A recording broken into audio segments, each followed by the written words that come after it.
Hello, Potterheads. Let's talk about the Battle of the Seven Potters, who and how it was planned, the people that were involved, the deaths, and many more.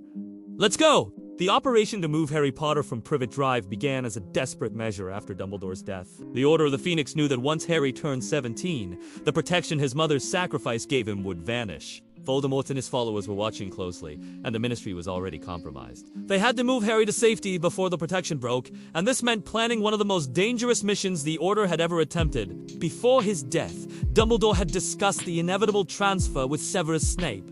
Afterward, Dumbledore's portrait in the headmaster's office continued to guide Snape, telling him how to protect Harry without exposing himself as a spy. The plan depended on Snape's ability to deceive the Death Eaters and keep Voldemort misinformed while helping the Order from within. Snape subtly influenced the plan through Mundungus Fletcher. Knowing Mundungus's reputation for being easily manipulated, Snape used the Confundus charm to make him believe that using decoys of Harry was his own clever idea. Mundungus then suggested to the Order that they could use Polyjuice Potion to create multiple Harrys to confuse the enemy. The Order accepted the idea, unaware it had originated from Snape. The Death Eaters already knew that Harry's protection would end on his 17th birthday, but they were unsure when he would actually be moved. Voldemort wanted to be present for Harry's capture, so Snape's controlled leak of information gave them a time frame without revealing the true details. Voldemort prepared his forces, certain that Harry would leave soon. When the Order met to plan the move, the idea of 6 decoys shocked everyone. Each person would drink Polyjuice Potion to become an identical copy of Harry.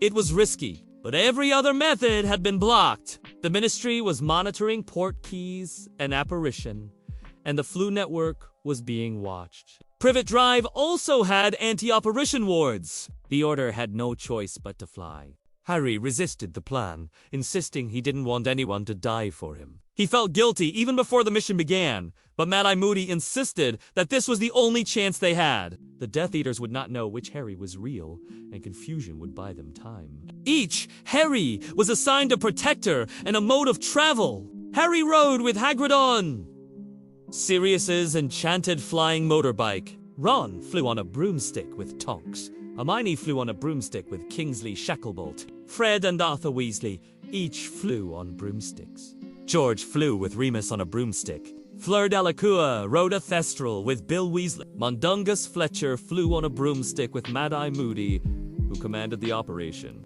Each pair would fly to a different safe house and use a timed port key to reach the Burrow. The moment they took off, the ambush came. The night sky exploded with curses and spells as the Death Eaters attacked from all sides. Voldemort himself was flying. The plan worked well enough to confuse them, but the battle was chaotic and brutal. During the fight, Harry revealed himself by using Expelliarmus to stand Shunpike before a conductor of the night bus, and at that time, a Death Eater. It was his signature spell, and Voldemort recognized it instantly. The Death Eaters began focusing their attack on him. Hagrid fought fiercely, but their escape turned deadly. Hedwig was killed by a killing curse early in the battle. She died instantly, symbolizing the loss of Harry's innocence and the end of his childhood. Her death deeply affected him, but there was no time to grieve. George Weasley was hit by a Sectum Semper curse during the flight. The curse came from Snape, who was aiming at a Death Eater's wand hand but accidentally struck George instead, severing his ear. Lupin saved George's life, but the injury became permanent. Mad-Eye Moody's death was another tragedy. When Mundungus panicked and desapparated mid-flight, Moody was left alone and exposed.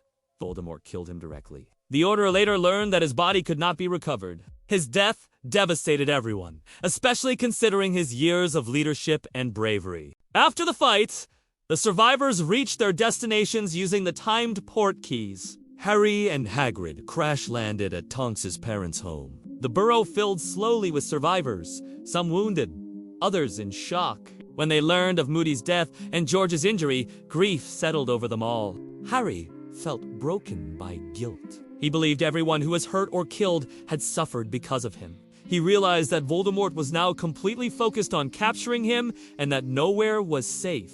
Despite the losses, the mission was not a total failure.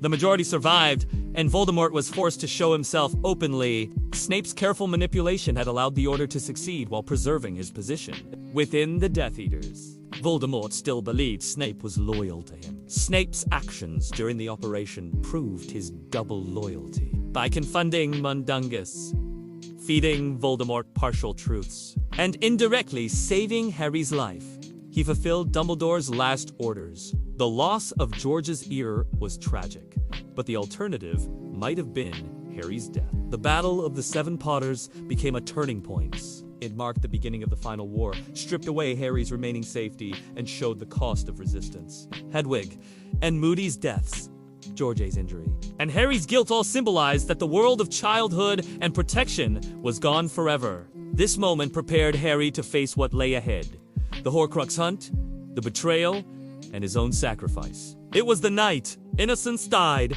and courage began to lead. Any other theories to transport Harry safely? Kindly comment and subscribe.